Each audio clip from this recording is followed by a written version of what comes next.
My gossip concerns my mate and specifically his brother, let's call him Jim. A couple of years ago, they attended their uncle's wedding somewhere in deepest rural Essex. It was a posh affair with a sizable marquee set in a lovely countryside setting. Because of the remoteness of the location and in a desperate but probably vain attempt to prevent drink driving offences, camping was available on site. My mate and Jim arrived on the site in the wedding finery ready for a family reunion and the joy of seeing their uncle finally getting hitched. Unfortunately, another uncle was also present, who had recently returned from what had descended into a narcotic fact-finding mission in South America. I say uncle, but I think he was more one of those slightly weird people who hang around your family who you call uncle, but isn't really. My mate and his brother were both in their late 20s, but still weren't entirely sure if he was their uncle or not. As soon as, let's call him Uncle Bob, saw the pair of them, he invited them into his tent for a pre-wedding livener. This turned out to be a solid dosing of weapons-grade acid. But by the sounds of it, was probably something far stronger. My mate isn't into all that and politely declined. Jim, however, showed no such restraint. He immediately consumed the preferred narcotics and slipped into a hallucinatory trance. He remembers Uncle Bob saying that he would look after him. God. My mate said that he remembers his brother looking deeply contented with his eyes closed, purring like a cat, and occasionally making harsh guttural squawking noises. But all appeared well. This is where it starts getting weird. Unbeknownst to Bob or my mate, Jim's hallucination had seen him take on the form of a gigantic, aggressive, what can only be described as space worm.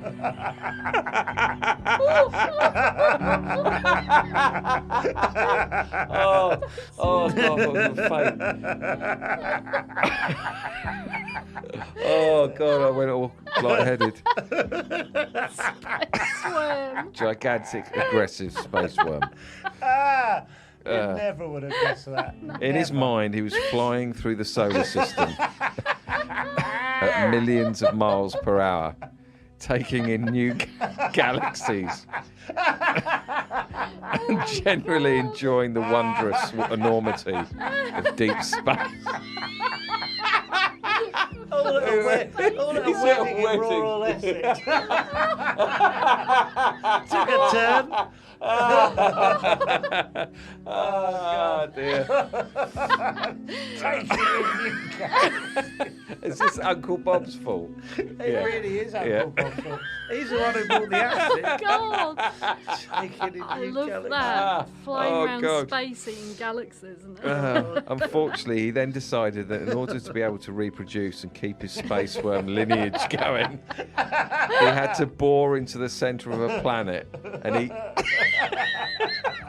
the fiery core.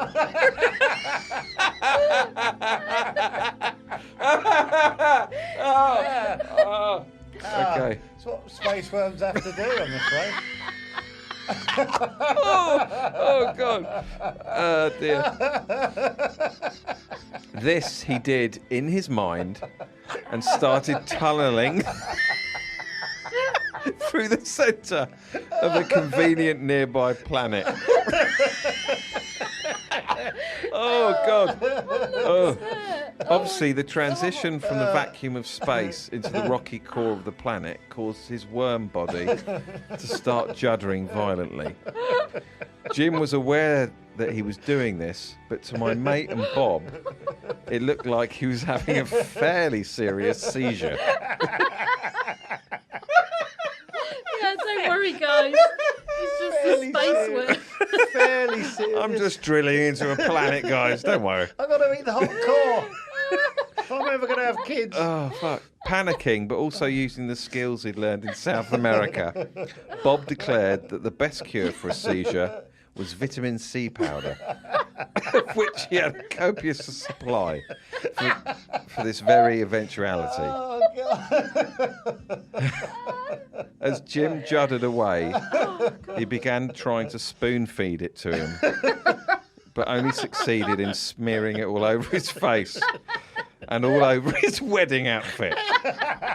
Little reminder where we are. Oh yeah, we're in Essex at a wedding. Uncle's wedding, who's finally settled down. Oh, God. Got a marquee. Oh, fuck. Fortunately, at this moment, and having burst back out the other side of the planet, the space worm returned to normal. That's all we needed to do. Eat the It's corn. fine, I'm fine now.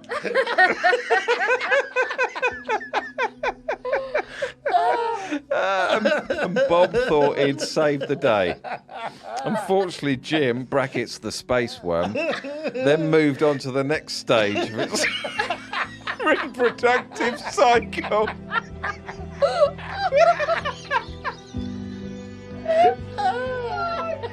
Oh shit, I hurt. Oh dear. Oh, my head. He moved on to the next stage of his reproductive cycle, which was to give birth to the fiery core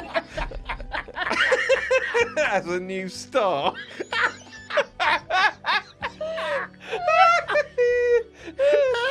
From which, presumably, his space worm son would be born. Oh my god. Oh, This has to stop soon. I don't think it does. Oh my god. Temporarily relaxed, my mate and Bob soon became aware that the grunting was becoming more and more frequent, as were looks of great exertion rippling across Jim's face.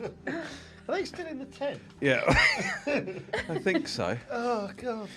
Whilst they'd been otherwise occupied, the space worm, brackets Jim, Just to connect those two things.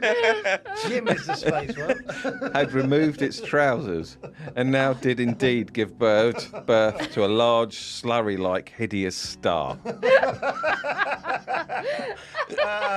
His shit mixed in with the vitamin C powder encased him in a foul-smelling galactic miasma. The agonies of labour were also causing him to writhe around violently, ensuring that there was very little left of him, including his face and hair left uncovered. Among frantic screams of "What the fuck are you doing?" and "Stop it, you fucking animal," the space worm began the final chapter of its life cycle, which was to eat the placenta left over from the birth of the star. As my horrified mate watched his brother shovel a combo of shit and vitamin C powder into his mouth with his bare hands, whilst groaning ecstatically, Bob decided he'd had enough and made a run for it. You can always rely on Bob. Caused a fucking meltdown. Not to be seen again for the rest of the wedding. My mate also had had enough and called an ambulance before also making a run for it Everyone's left the space and worm. hiding nearby to watch the aftermath. Oh my god. To bring this long and weird tale to an end, he watched as the ambulance crew helped his now semi-compos mentis brother out of the tent, covered in shit and white powder, whilst vomiting up the shit he'd already eaten in front of dozens of horrified wedding guests, and saw him head off to hospital. My mate managed to blag that he'd been nowhere near and pretended he'd been off checking the marquee while this was happening. Oh, God. He said the rest of the wedding was a delight, but he had to sleep under a van as the tent was understandably a write-off.